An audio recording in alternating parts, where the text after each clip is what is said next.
Salut les maniacs du gros son qui tâche, comme promis une petite vidéo spécialement pour vous les maniacs, et je voulais d'ores et déjà remercier Sylvain Steve Côté de la sauce Underground Investigation pour la réussite du 12e festival British Steel, donc British Steel 12e du nom, qui s'est passé hier le 4 octobre à la salle des fêtes de Film, donc organisé par Underground Investigation, une association qu'on ne présente plus, qui est présente dans le circuit underground metal depuis 1992, et donc hier c'était parfait.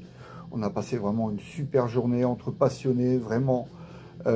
J'irais presque, les concerts étaient secondaires, le tribute Motorheads avec les ex-Killers ou même les actuels Killers, comme par exemple le chanteur-guitariste Shorty Van Camp. C'était sympa, bien sûr. Le bassiste-chanteur, c'est vraiment un clone de Lemmy, c'était vraiment agréable. Le show de Tank était excellent également, mais plus que les concerts, c'était vraiment cette ambiance conviviale entre vraiment Die Hard qui ressort le plus de mon expérience hier. Donc voilà, une expérience à rééditer, bien sûr. Donc il y aura la convention Rock in Film, je pense, enfin convention rock et metal, donc ça doit être pour mars 2026, et on risque de s'y retrouver les maniacs.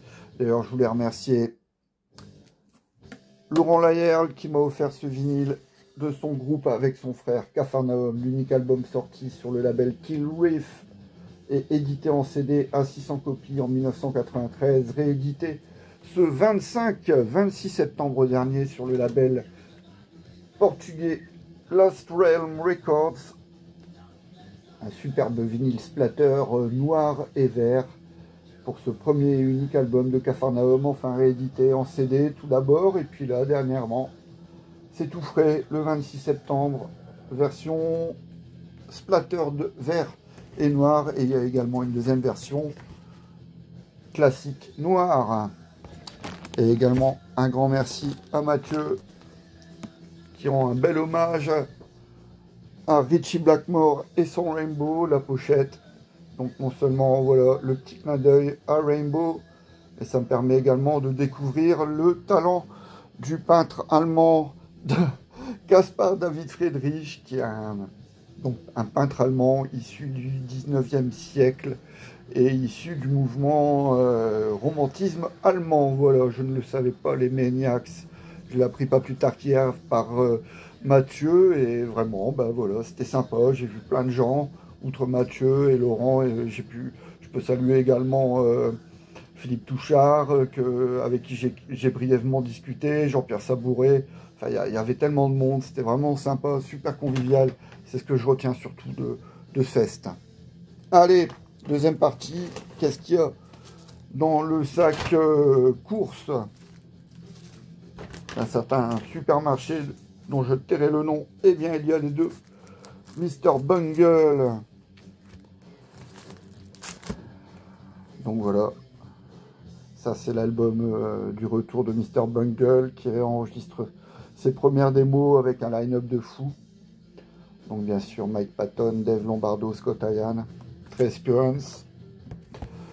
Et le pendant live avec en plus Tora Tora, la reprise de Van Halen sur Women and Children First. Donc c'est le live époque Covid, donc sans public, hein, bien sûr. Et donc outre ce morceau Tora Tora, il y a également un morceau qui a été repris, une courte intro de Hello Waits, couplée à Summer Breeze, le hit qui a été repris également par Type O Negative sur Bloody Kisses. Donc ça c'est fantastique, bien sûr, ne serait-ce que pour la... C'est pas Tora Tora, je confonds toujours en fait, c'est Loss of Control, voilà, avec son riff à la A New Level de Feu Dimebag Darrell.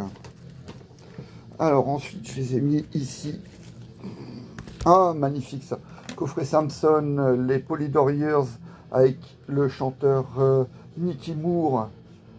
Donc Nicky Moore, c'est vraiment un chanteur de grand talent qui malheureusement n'a pas connu une belle carrière, faute à un physique quelque peu ingrat. Mais quel chanteur!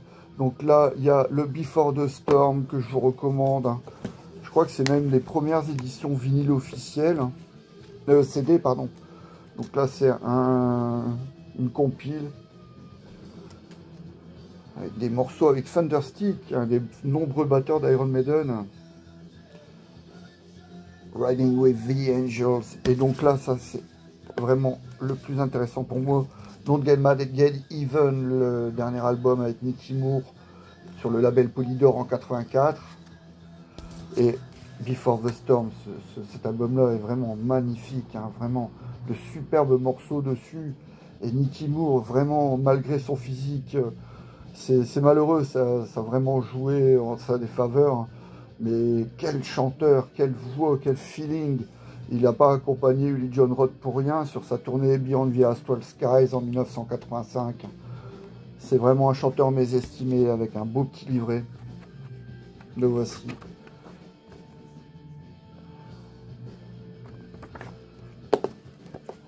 Donc voilà, résumé des années Polydor de Samson avec Nicky Moore. J'ai un doute maintenant, c'est bien Nicky Moore, hein, le second chanteur de Samson, qui remplace Bruce. Ah, Space Invader dans sa version Digipack. Je vous avais montré mes vinyles de Ace Frehley dans un short dernièrement. The Devil's Blood, l'album posthume, enregistré, enfin sorti après le décès de son leader guitariste. L'album de ADX de 2014, Ultimatum, sur le label V-Records. Vu à cette époque au Heavy Sound Festival, une des nombreuses réincarnations du fameux Heavy Sound. C'était donc à Popringe, dans une salle des fêtes, et il y avait, outre ADX, il y avait... Laissez-moi réfléchir. J'allais dire Spider, mais non. Chariot. Chariot et bien sûr Raven, évidemment. Un des derniers Deep Purple, Infinite. Wow. Ça aussi, c'est un chanteur que j'adore vraiment. Voilà, Graham Bonnet. Real 2, Real, de 1987 à 1992, donc c'est juste après le split de Alcatraz. Et entre temps, en 88, il enregistre l'album Stand in Line avec le guitariste Chris Impellitteri, avec le fameux clip du titre justement Stand in Line qu'on a vu de nombreuses fois sur M6, c'est l'émission Bull Rock and Hard. Voilà, ça c'est un clip, je ne sais pas s'il a été diffusé par exemple sur Headbangers Ball, la version US, petit clin d'œil à une de mes vidéos précédentes. Donc Live in Melbourne en 1989. Et je regarde, bon, bien sûr, il y a tous les morceaux que j'adore de toutes ces périodes, hein, finalement. Avec Alcatraz, l'album, avec God Bless Video. Je ne me souviens plus de son titre, mais j'ai honte. Les Maniacs, Disturbing the Peace. Island in the Sun, de l'album No Power from Rock and Roll, SOS. Dancer, de sa période MSG, c'est magnifique. Since You Been Gone, finalement, le titre qu'il a révélé au public hard rock du temps de Rainbow, la reprise ou le morceau composé à la demande par Russ Ballard. C'est vraiment un chanteur que j'adore également. À l'instar de Nicky Moore, hein, c'est son look à la James Dean qui n'a pas aidé à le faire accepter. C'est un peu le Brian Robertson du rock. Non, le James Dean du hard rock. Et là, donc, je vous parlais de l'album avec Impellitteri, Tonight I Fly, qui est extrait de ce superbe premier album, Stand in Line. Ça aurait pu être un album parmi tant d'autres dans la fameuse vague des Guitar Hero, Made in Mike Varney dans les années 80, 87, 88, avec toutes ces productions à profusion, les Vinnie McAlpine, Tommy McAlpine, Vinnie Moore, vous voyez, je m'y perds, Jason Baker, bien sûr, Marty Friedman, et il y avait Chris Impellitteri. Je pense que si Graham Bonnet n'avait pas posé ses voix sur ce premier album, avec tout le respect que j'ai pour le chanteur fidèle de ce groupe Impellitteri, mais je pense qu'en posant ses voix sur ce Stand in Line, ça a permis à ce disque d'avoir ce statut de petit album culte. Enfin, un bon album, mais vraiment, bon. Écoutez-le, le Stand in Line, tout comme le Disturbing the Peace et le Assault Attack, donc Alcatraz et MSG, ce sont des albums à posséder si vous aimez vraiment les belles chansons avec une voix poignante, pleine de feeling, fantastique. Et bien sûr les guitares héros, hein. Steve Vai sur Disturbing the Peace et Assault Attack avec Michael Schenker. Synsanum, déjà évoqué. Le premier EP de Tentation, mais oui, les Maniacs, une des sorties du label de Fabia Pinto, Inferno Records, en 2015, 2016. In Metal We Burn, in Hell. In Metal We Trust, in Hell Will Burn. Je recherche 2015, si j'arrive à lire correctement. Donc avec bien sûr leur premier classique, L'épreuve du sang. J'en prends bien soin, c'est un cadeau de Fabien Pinto. Ben, donc en fait, quand je faisais l'émission Rock Nations, il m'envoyait ses productions. Et ce EP de Tentation est assurément une de ses plus belles sorties et découvertes. L'épreuve du sang et Double Bang, la reprise de H-Bomb qu'on retrouve sur l'unique album du groupe Attack. Ça c'est un... Je regarde ça, qu'est-ce que c'est? Oui, c'est Ace Frehley. Oui. Alors lui, il s'y perd avec ses Origins. Il y a combien d'Origins en fait? Combien de groupes qu'il a repris? Il reprend même des titres de Kiss auxquels il n'a même pas joué. Il sort trop de trucs en fait. Il était meilleur quand il se faisait plus rare, je pense, le bon Ace. Mais ça reste la caution Kiss, la caution rock de Kiss en fait. C'est pour ça, c'est mon membre préféré, comme un des Maniacs le précisait. Voilà, en général, le membre préféré des Die Hard de Kiss, c'est toujours Ace Frehley. C'était lui le vrai rocker de Kiss en fait. Ce n'est pas fini les Maniacs.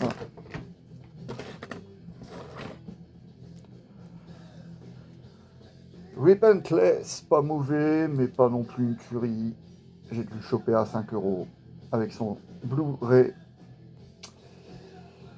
Ça fait illusion le temps d'un ou deux titres, hein, mais c'est vraiment du Slayer en roue libre. Que là, bon... Donc, voilà. Est-ce que vous le voyez? Je vais devoir faire attention. Ça, c'est un disque qui a quand même bien tourné. C'est l'album de Slayer... de 98. Diabolus in Musica, c'est l'album que j'ai le plus écouté cette année-là. Vraiment, j'étais à fond dedans. J'étais vraiment à fond dedans. Je les avais vus une première fois au Festival de Dour, le 12 juillet 98, si ça vous dit, les Footix. Le jour de la finale de la Coupe du Monde, enfin le soir de la finale de la Coupe du Monde. Et donc, assister à la victoire de la France en Belgique, au Festival de Dour. Donc, voilà, fameux 3-0. C'était quelque chose d'irréel et à peine le coup de sifflet retentit, on n'a même pas regardé la remise du trophée. On a tracé direct la main stage pour assister au concert de Slayer qui venait donc de sortir ce Diabolus in Musica.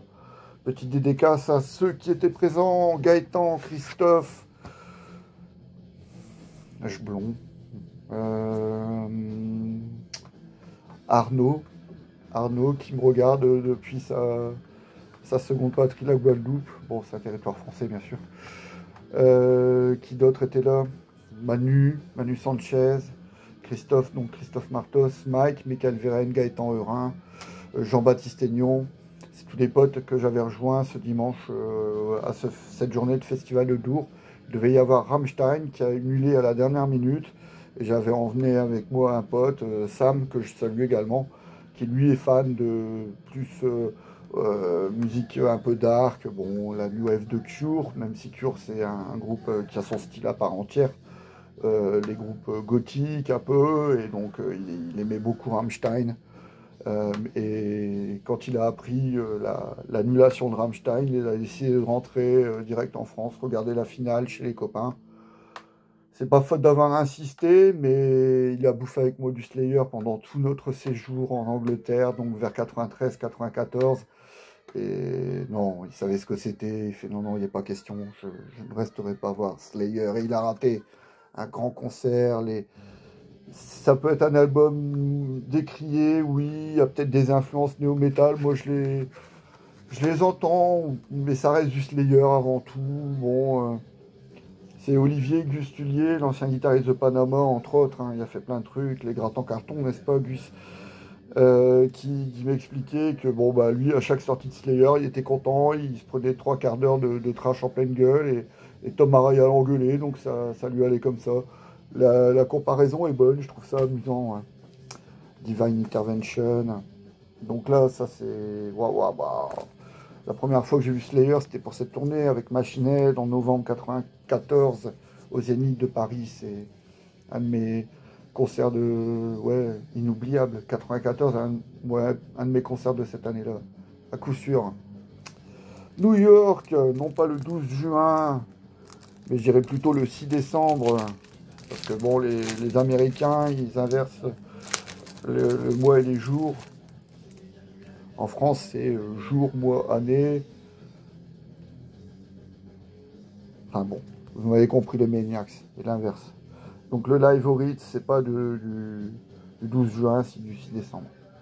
Le jour de la Saint-Nicolas, au Ritz de New York, Slayer, je l'ai en vinyle. C'est immense, bien sûr, immense. Encore un Hello Waits, dans sa version Digipack de chez Metal Blade, paru en 2004.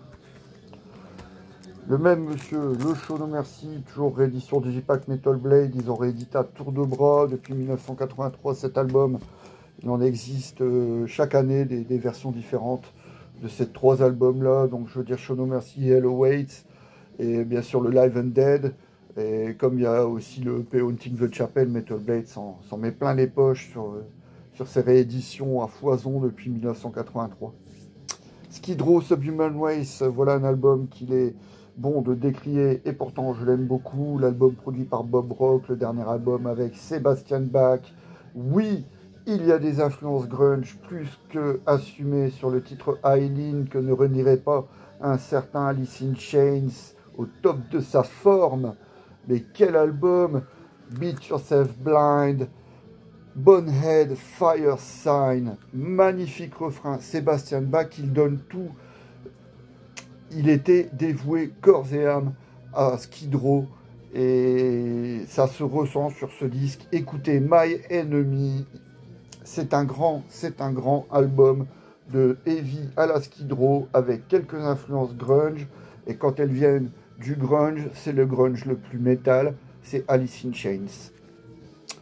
Déjà évoqué Syndrome, groupe qui n'a jamais signé de contrat discographique et qui est resté en l'état des démos. Les rééditions, je les ai en vinyle, les voilà en CD. Et en plus, il y a un live à Chicago le 21 janvier 1988. Enfin bon, voilà, Syndrome. Je vais essayer, mais j'y arrive pas, c'est dur. Le voilà, Digipack, magnifique. Et ces petites sorties, Saoudi.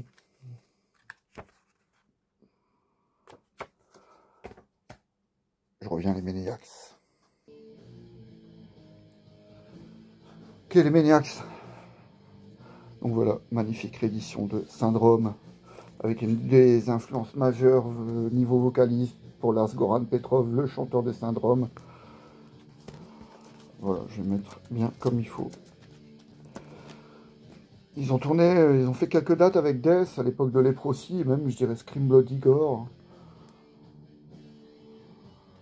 Ils étaient promis à un bel avenir, ils avaient quelque chose, et finalement, ça n'a pas marché. Allez, bon, j'ai bientôt fini mes liens. Qu'est-ce donc? Ah oui, j'étais tout content de choper cet exemplaire magnifique, un vinyle réplica de Deep Purple Live in London, donc avec Richie Blackmore, mais également David Coverdale, Glenn Hughes et bien sûr Ian Pace, John Lord, soit la formation qui a enregistré l'album Burn et Stormbringer. Et malheureusement, il y avait un hobby, c'était un disque japonais. c'est un disque japonais, sans hobby et sans le hobby, ça perd bien sûr de sa valeur. Je ne fais que me répéter. Et la réédition de chez Great Dane du premier album de Merciless, Subject Offerings, ça a été réédité sur ce label Great Dane, label du Nord, produit et réalisé de main de maître par Ralphie. Donc il sort énormément de death metal, technique, old school, c'est son dada. Et donc Merciless, il a obtenu les droits de rééditer ce premier album Abject Offerings, paru à l'origine sur Vinyl Solutions en 1992, réédité donc sur son label Great Dane en 2014. Un des chefs-d'œuvre du métal français. Merciless, même si je préfère le deuxième. Veuillez m'excuser. C'est mon pote David Gedo, il regarde mes vidéos, bah je te salue, mais oui, je l'ai encore. C'est toi qui m'as ramené ça de Chine. Le Use Your Religion de Guns N' Roses, le volume 1. Avec Yesterdays, ça y est, j'ai de nouveau 18 ans. Locomotive, You Could Be Mine, Get in the Ring. Et Shotgun Blues, mais oui, c'était encore du grand, très grand Guns N' Roses. Axl Rose, Slash, Izzy Stradlin qui enregistre l'album, qui allait partir peu de temps après sa commercialisation pour être remplacé par le guitariste Gilby Clarke, ex-Tribe of Gypsies, il me semble. Mais c'est bien Izzy Stradlin qui joue sur cet album, Use Your Illusion. Steven Adler, il va également de ces parties de batterie qu'on retrouve sur le Civil War, sinon tout le reste, Selex, The Cult, Future, Velvet Revolver, Matt Sorum à la batterie, et Duff McKagan, bien sûr à la basse. Et le sixième membre, c'est Dizzy Reed, qui est encore fidèle à Axl Rose, et donc qui a suivi contre vents et marées tous les caprices de la diva à l'époque de l'enregistrement de Chinese Democracy. Comme quoi, il ne faut pas rester 6 mois en studio pour enregistrer un classique du hard boogie rock'n'roll, le premier européen d'ACDC, High Voltage, avec tous ses classiques, It's a Long Way to the Top, avant le bon, la brute et le truand de Ennio Morricone comme musique d'intro des concerts de Metallica, c'est toujours It's a Long Way to the Top. Little Lover, The Jack, le blues à la CDC, c'est The Jack, Live Wire, Can I Sit Next to You Girl, High Voltage, Rock and Roll Singer TNT, c'est un classique. Morbid Angel, Gateways to Annihilation, une version fourreau, Slipcase, sorti en 2000. Qui me console, piètre consolation quand même. J'avais le vinyle d'époque, j'ai dû m'en séparer, donc voilà, j'ai cette édition limitée Slipcase. Le vinyle maintenant, il s'arrache quand même à 200, peut-être 150-200 balles, je pense, le Gateways. Dans l'état qu'il était, le mien, il était mint, donc voilà. Ça fait mal de laisser partir ces pièces-là. Fear Factory, l'album du retour, le faux Fear Factory.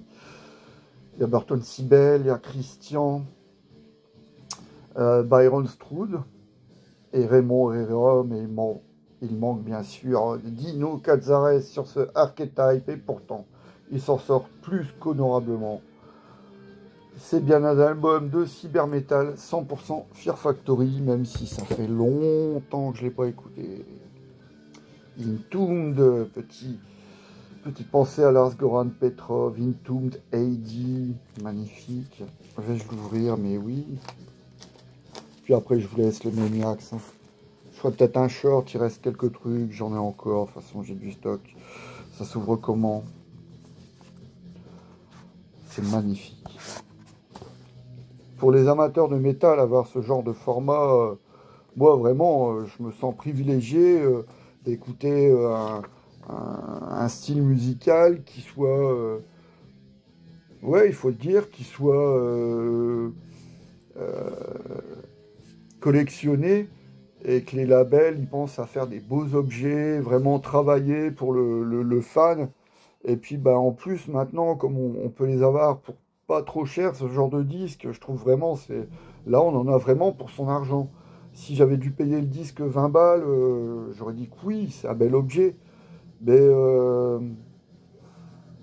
est-ce que ça atteint les sommets qui sont Left and Pass? C'est pas la question que je voulais poser, mais maintenant je me la pose.